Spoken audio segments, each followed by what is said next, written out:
SK는 인텔의 낸드 부분을 인수한 뒤 솔루션 부문의 미국 상장을 시도하고 있다. 삼성전자도 파운드리를 분사하고 이를 미국에 상장하는 것은 어떨까? 삼성증권 리서치 센터에서 지난 8일 발간한 직영학 시대와 반도체 리포트의 한 대목입니다. 사실 삼성전자 파운드리 분사 이야기는 툭하면 붉어지는 시장의 단골 소재 중에 하나였는데 지금까지 나왔던 얘기랑 결은 조금 다릅니다. 옛날엔 TSMC는 고객이랑 경쟁 안 한다는데 어떻게 이길 거야 였다면 이번 리포트에선 인력을 효과적으로 뽑으려면 자사주 측면에서 유인을 만들어내는 게 좋지 않을까 정도였거든요. 아무래도 최근에 삼성전자 주가가 2019년 수준으로 밀린 상황에서 삼성그룹 계열 증권사인 삼성증권이 요즘 국제정세를 거론하며 분할 상장 이야기를 꺼냈다는 점에서 미묘한 분위기가 전해집니다.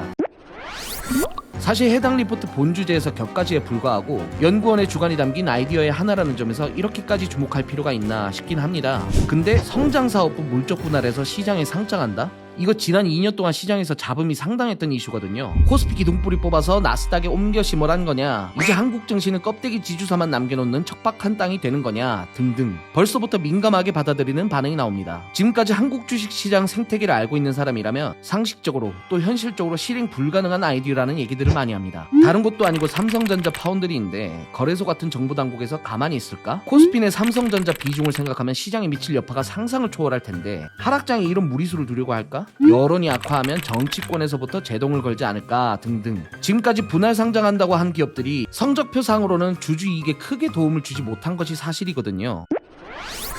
그런데 맞은편에선 이런 이야기도 나옵니다. 글로벌 반도체 시장이 국제안보 문제가 돼버려서 괜한 이야기만은 아닐 수도 있다. 미국이 지금처럼 노골적으로 반도체 시장에 개입했던 적이 또 없지 않느냐. 다른 압박이 있었던 거 아닐까? 다시 말해서 아니 땡 굴뚝에 연기 날까 하는 이야기도 없지 않다는 얘기입니다. 근데 이런 식으로 가다 보면 수렁에 빠질 수밖에 없겠죠. 어차피 기업 지배구조 개편이나 승계, 조달 계획 같은 건 아무리 다양한 시나리오를 짜봐도 예측하는 게 불가능에 가깝고 대부분 빗나가게 마련이거든요. 일단 리포트 발간 후 일주일 동안 증시는 크게 반응하지 않는 분위기입니다. 사실 까보기 전에는 이거 절대 알 수 없는 거거든요. 이상 스튜디오 퍼즐이었습니다.